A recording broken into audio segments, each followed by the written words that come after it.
question, is football worth it? This comes after 17-year-old Chad Stover died after suffering complications from a traumatic brain injury while playing in a high school football game in Tipton, Missouri. Time went to Tipton to talk to Chad's family. Pettis County Ambulance, what's the address of your emergency? JJ's football stadium. Got a kid down on the field. I got a doctor on the field. They said they need him now. We've got him on the way already. I knew immediately that something was terribly wrong. I wanted to run. I just wanted to get there as fast as I possibly could. And I had his helmet off. I had a tear running down the side of his face. And I just wanted him to know that I was there.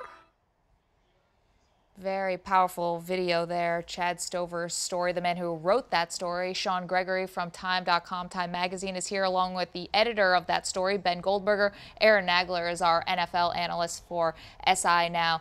Sean, just take us through the reporting here. What did you find when you went to Tipton? Yeah, you know, we knew that there were 8 deaths, direct deaths in football last year, and they were all on the high school level. So we wanted to tell one of the stories behind the statistics. And the Stover family, you know, they were kind enough to, you know, it's not easy for them, but they thought that people hearing Chad's story will enable people to make individual decisions, team decisions about whether to play, and if you do play, what kind of safety precautions there should be. So I went out there for 4 days.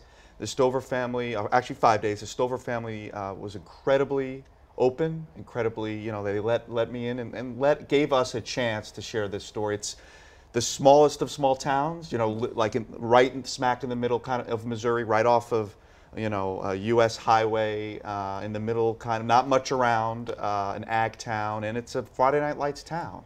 And the death of Chad Stover, it just shows how it really affects the community, brings people together in the wake of a tragedy, and gets people talking and thinking about whether we should be playing this game.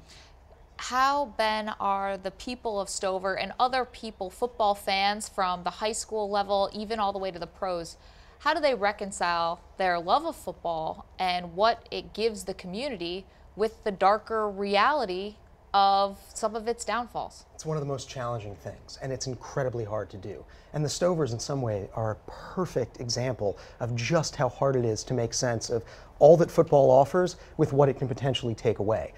Even though they lost their son far too young in an utterly routine play, they still watch the Chiefs every Sunday. They love the game. They believe that's what Chad would have wanted.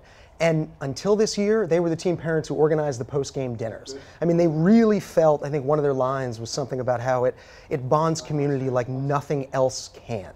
And especially in a town like Tipton, where we're not even talking about the sort of almost commercial level, like, you know, last night there were 2 teams from Texas playing on national television. This isn't Tipton. Tipton's a town where football really is a kind of community gathering point, and the balance hasn't tipped so far out of control.